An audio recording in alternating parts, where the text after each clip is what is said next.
Hello everyone, आप सभी का स्वागत है। और आज हम अपने 75 डे चैलेंज का डे 1 शुरू कर रहे हैं। और इसकी शुरुआत हम कर रहे हैं हिस्ट्री से, जो कि हमारे एग्ज़ाम के लिए बहुत रिलेवेंट है। अगर हम प्रीवियस ईयर्स को एनालाइज करें तो लगभग 20 से 25 क्वेश्चन तो मिनिमम इससे आपको देखने को मिलते हैं। बट हिस्ट्री को पढ़ना बहुत डिफिकल्ट है, क्योंकि इतना लेंदी चैप्टर है भाई, दिमाग ख़राब हो जाता है।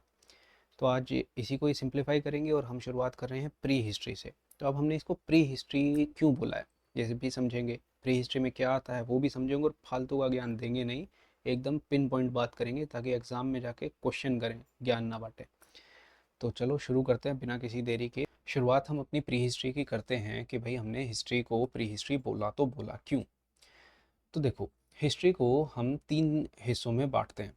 कौन कौन से हिस्सों में बांटते हैं? सबसे पहले प्री हिस्ट्री, उसके बाद प्रोटो हिस्ट्री और हिस्ट्री।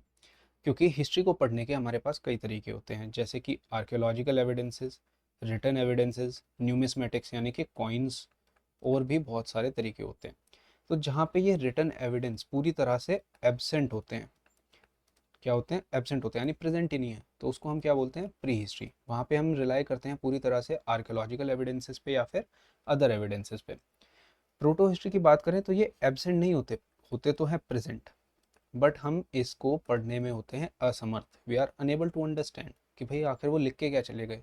जैसे कि इंडस वैली सिविलाइजेशन की अगर हम बात करें, आईवीसी की, तो वो यूज़ करते थे boustrophedon way of writing, pictographic script उनकी थी, उसको हम नहीं समझ पाए। इसलिए रिटर्न एविडेंस जब प्रेजेंट हो बट हम उसको समझ ना पाए, तो उसको क्या बोलते हैं? प्रोटो हिस्ट्री बोलते हैं। वहीं जब हमारे पास प्रेजेंट भी हो, हम उसको अंडरस्टैंड भी कर पाएँ, और हमारे पास क्या हो, आर्कियोलॉजिकल या अदर एविडेंसेस भी अवेलेबल हो, तो उस पीरियड को हम क्या बोलते हैं? हिस्ट्री। इतना समझ गए? ये हमारे एग्जाम के लिए इंपॉर्टेंट नहीं है, बट हमारी अंडरस्टैंडिंग के लिए इंपॉर्टेंट है। क्यों? क्योंकि अब हम जब प्री हिस्ट्री पढ़ेंगे तो हम ये रियलाइज़ करेंगे कि भाई हम आर्कियोलॉजिकल एविडेंस या अदर एविडेंस को किस तरह से एनालाइज करके अपनी हिस्ट्री को रीबिल्ड कर रहे हैं। अगर हम अपनी इंडियन हिस्ट्री की बात करें तो इसकी जो शुरुआत है वो होती है हमारी बोरी नाम की जगह से। अब ये बोरी क्या है? ये बोरी, तो अब ये बोरी क्या है? ये जगह पड़ती है हमारे महाराष्ट्र रीजन में। और हमारे लिए एग्जाम के लिए भी इम्पोर्टेंट है और जानने के लिए भी इम्पोर्टेंट है कि ये पड़ती है गोदावरी नदी के तट पे। कौन सी रिवर के तट पे? बैंक्स पे। गोदावरी रिवर के बैंक्स पे। और ये कहाँ लोकेटेड है? महाराष्ट्र में। ये दो इम्पोर्टेंट इन्फॉर्मेशन है हमारे लिए। साथ ही साथ यहाँ पे जो एविडेंस हमें मिले हैं, ठीक है, यहाँ पे जो हमें एविडेंस मिले हैं वो हैं लगभग 1.4 मिलियन ईयर्स अगो के, है ना, लगभग 14 लाख साल पहले के। और वो जो एविडेंस है वो ह्यूमन की प्रेजेंस बताते हैं कि हमारे यहाँ जो सबसे पहले ह्यूमन की प्रेजेंस थी वो इतनी पुरानी है। कितनी पुरानी है? लगभग 14 लाख साल पुरानी है।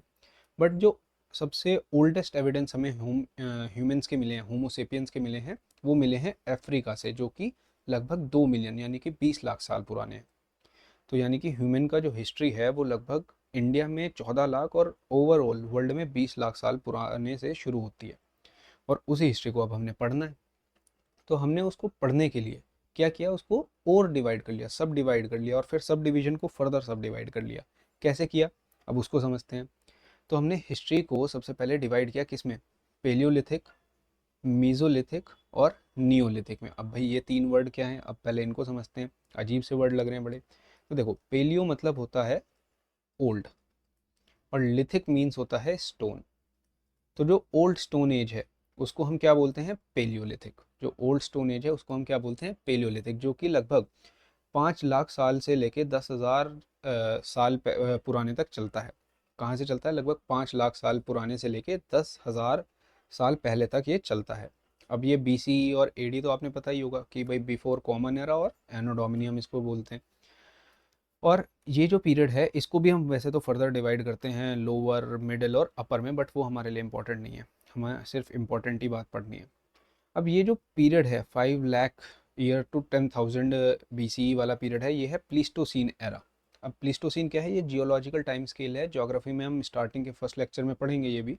अगर आपने पढ़ रखा है तो और भी अच्छी बात है। और हमें ये भी जान के बहुत आश्चर्य होना चाहिए कि ये जो टाइम पीरियड है वो है आइस एज का, यानी कि चारों तरफ बर्फ ही बर्फ है, हर तरफ कुल्लू मनाली हिमाचल के मजे आ रहे हैं। ठीक है, तो ये आइस एज है। अब इस आइस एज को हम लिंक करेंगे अभी थोड़ी देर में मीजोलिथिक के साथ, याद रखना। ठीक है, तो अब हम आगे बढ़ते हैं। तो ये आइस एज का पीरियड था।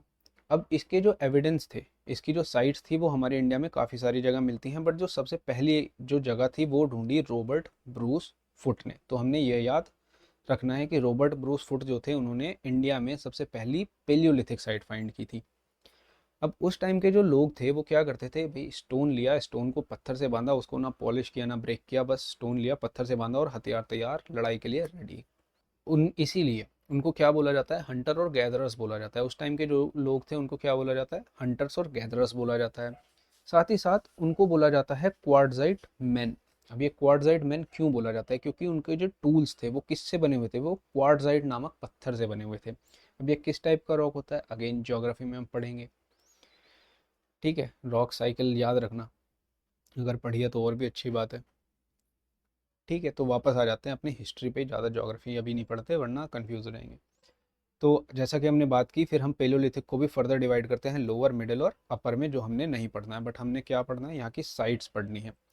और यहाँ की जो सबसे इंपॉर्टेंट साइट है वो है एक तो सोन वैली जो कि पंजाब में पड़ती है, और दूसरी बेलन वैली जो कि उत्तर प्रदेश में पड़ती है। ये हमारी दो बहुत इंपॉर्टेंट साइट्स हैं, कहाँ की, पेलियोलिथिक की। और इतना ही हमें पेलियोलिथिक में पढ़ना है।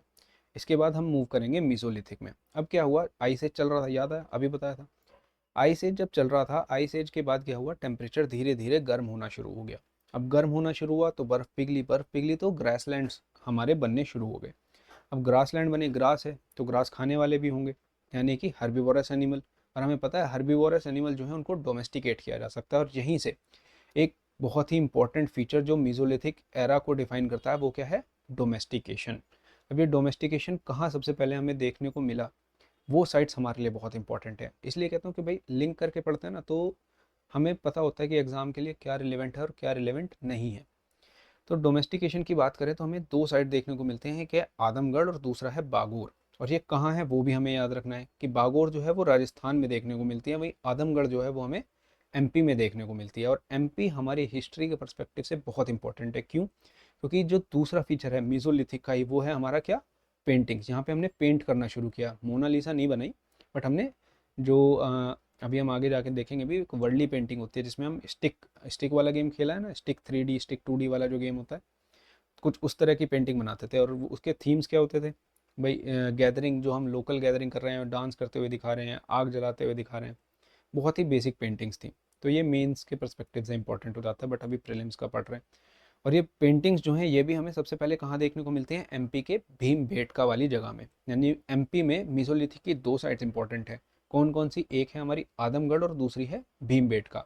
और राजस्थान में हमारी कौन सी साइट इंपॉर्टेंट है, वो है बागोर। तो ये हमें तीन साइट मीसोलिथिक के लिए याद रखनी है, बस यही तीन साइट। और पेलियोलिथिक के लिए हमने दो साइट याद रखी थी, कौन कौन सी थी वो, एक थी सोन वैली पंजाब, और एक थी Belan valley Uttar Pradesh. Very good. यहाँ पे एक चीज़ और रह गई, वो थी हमारी माइक्रोलिथ्स। यार वो तो मतलब डिफाइनिंग फीचर था। यहाँ पे जो तीसरी चीज है वो है हमारे माइक्रोलिथ्स। अब माइक्रोलिथ्स क्या है, लिथ मतलब हमें पता है स्टोन, और माइक्रो मीन्स होता है छोटा, है ना। यानी कि जो बड़े बड़े स्टोन हम पत्थर से बांध के लड़ने जा रहे थे ना, अब हमने उसको चेंज कर दिया। अब क्या किया हमने, छोटे छोटे पत्थर, उन पत्थर को हमने तोड़ना मरोड़ना शुरू किया, और जो छोटे छोटे हिस्से थे उनको शार्प करके हमने डंडे से बांधा, और अब हमारा भाला तैयार हो गया, है ना। तो उसी को हमने क्या बोला, माइक्रोलिथ्स बोला। और ये ही कुछ फीचर्स थे जिसने मीजोलिथिक जो एरा था उसको डिफाइन किया। कौन कौन से, पेंटिंग्स, डोमेस्टिकेशन, और सबसे इंपॉर्टेंट टूल्स का चेंज हो जाना, यानी कि माइक्रोलिथ्स का इंट्रोडक्शन। अब आते हैं नियोलिथिक। नियो मीन्स होता है, देखो अच्छा मीजो नहीं बताया, मीजो मीन्स होता है मिडिल, और लिथिक स्टोन यानी मिडिल स्टोन एज, जो ट्रांजिशन पीरियड भी होता है ना। वहीं अब चलो नियोलिथिक की बात करते हैं। नियो मीन्स होता है न्यू, नियो मीन्स होता है न्यू। अब यहाँ क्या हुआ, अब माइक्रोलिथ्स तो हम यूज़ कर ही रहे थे, अब हमने उसको और ज़्यादा पॉलिश करना शुरू कर दिया, यानी कि और ज़्यादा शार्प हो गए, और ज़्यादा क्या हो गए, वो स्ट्रांग हो गए। क्योंकि पॉलिश थे, शार्प थे, यानी कि अच्छे से शिकार कर पा रहे थे। बट यहाँ का जो डिफाइनिंग फीचर है वो ये नहीं है। यहाँ का जो डिफाइनिंग फीचर है वो है हमारा एग्रीकल्चर। डोमेस्टिकेशन हम ऑलरेडी शुरू कर चुके थे। अब यहाँ हमने क्या शुरू किया, यहाँ हमने शुरू किया एग्रीकल्चर। और जैसे ही एग्रीकल्चर शुरू किया, एग्रीकल्चर से अब देखो कितनी सारी चीज़ें हमारी चेंज हो गई। सबसे पहले सेटल्ड लाइफ हो गई। अब सेटल्ड लाइफ होगी तो फैमिली का इंट्रोडक्शन होगा, है ना, सोसाइटी का इंट्रोडक्शन होगा। और सोसाइटी आएगी तो नॉर्म्स आएंगे, नॉर्म्स आएंगे तो फिर और भी सोसाइटी डेवलप होती चली जाएगी, और पूरी तरह से हमें एक अलग ही हिस्ट्री देखने को मिलेगी आगे चल के।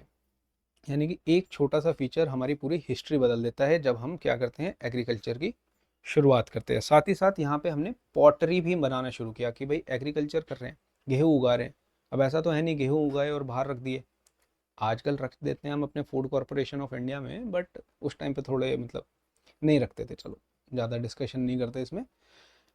तो पॉटरी का इस्तेमाल करते थे, और पॉटरी हमारी बेसिकली ज़्यादातर यूज़ होती थी उसी एग्रीकल्चर प्रोड्यूस को स्टोर करने के लिए। और यहाँ पे जो एक और चीज़ हमें पॉटरी के लिए याद रखनी है कि व्हील मेड पॉटरी हम यूज़ करते थे, व्हील मेड पॉटरी यूज़ करते थे।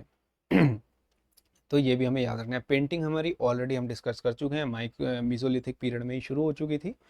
और इसके लास्ट फेज़ में जब हम नियोलिथिक के लास्ट फेज़ में आए तो हमने क्या किया, मेटल का यूज़ करना शुरू किया। और सबसे पहला मेटल जो हमने यूज़ किया वो था कॉपर। बट इंटरेस्टिंग थिंग क्या है कि जब हम आईवीसी में पहुंचेंगे तो हम उसको कॉपर एज ना बोल के क्या बोलेंगे, ब्रॉन्ज एज बोलेंगे। अब ये क्यों बोलेंगे वो भी हम तब जाके समझेंगे, बट इंटरेस्टिंग फैक्ट है ये भी कि कॉपर हमने सबसे पहले यूज़ किया बट बोला एज को ब्रॉन्ज एज। तो ये हमने कुछ बात की। अब बात करते हैं साइट्स की। यहाँ पे साइट्स की सबसे पहले हमारा डिफाइनिंग फीचर क्या था, एग्रीकल्चर। तो एग्रीकल्चर से एसोसिएटेड कुछ साइट हमें याद रखनी है, जैसे कि मेहरगढ़। अब मेहरगढ़ जो है ये प्रेजेंट डे पाकिस्तान में लाई करता है, और यहाँ पे हमें एग्रीकल्चर के सबसे पुराने एविडेंस मिलते हैं कि सबसे पहले एग्रीकल्चर के जो सबसे पुराने एविडेंस मिलते हैं वो मिलते हैं मेहरगढ़ में। वहीं अगर हम कोल्ली दीवा इस रीजन को देखें, कोल दीवा, यहाँ पे हमें क्या मिलता है, सबसे पहले राइस के एविडेंस मिलते हैं। उसके बाद कुछ और इम्पोर्टेंट भी जगह हैं जैसे कि चिरान, जहाँ पे हमें स्टोन टूल्स देखने, ओ जहाँ पे हमें बोन टूल्स देखने को मिलते हैं ना, यानी कि बोन के जो टूल्स बनाए थे और वो हमें देखने को मिलते हैं चिरान में। और बुरजा होम भी एक इम्पॉर्टेंट साइट है न्यूलिथिक की, जहाँ में एक न्यू तरह की बरियल प्रैक्टिस हमें देखने को मिलती है, जहाँ पे डॉग्स को उनके मास्टर के साथ दफनाया जाता था। ठीक है, तो ये कुछ इंपॉर्टेंट फीचर्स थे हमारे नियोलिथिक को लेके।